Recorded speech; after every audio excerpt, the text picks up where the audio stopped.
Hello everyone! For today's video, magluluto tayo ng mabilisan lang, so fast, so fast. Ayan. So, meron ako dito mga ingredients. Ayan yung aking mga ingredients. At magsusaute na ako. Una, naglagay na ako ng butter or margarine. At nilagay ko na rin yung aking garlic. Naku, pag ang garlic at butter talaga pinagsama mo, napakabango.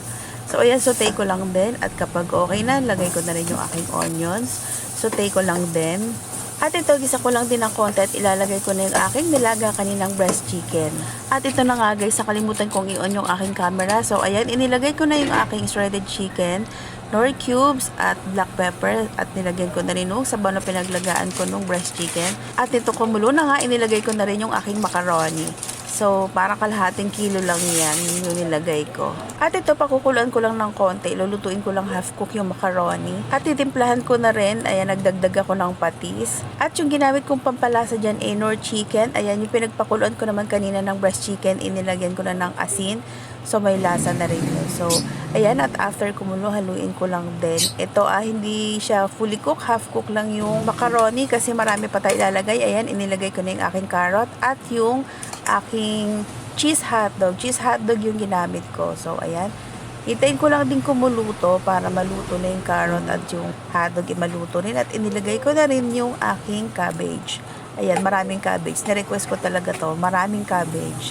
Parang kulang sa sabaw. Pero meron pa ako ditong tira ng pinagpakuluan ko nung chicken. So, idadagdag ko na lang din. Dito ko na siya niluto sa kawali kasi ang hirap magisa sa kaldero, sa malalim. Tsaka, diba, for vlog, kailangan makita. So, ayan, at inilagay ko na nga yung natira kong sabaw kanina. Naisipan kong magsopas kasi ang lakas ng ulan. Habang niluluto ko nga to, ang lakas ng ulan. Kaya nga sabi ko, ayan, malakas ang ulan. Nakapagsopas na ba ang lahat? At ito, konting pakulo na lang at hininaan ko na rin yung aking kalan at inilagay ko na yung aking evaporated milk. Hininaan ko na rin yung kalan, konting pakulo na lang para hindi mag-curdle yung aking evaporated milk. So, ayan, konting halo na lang din.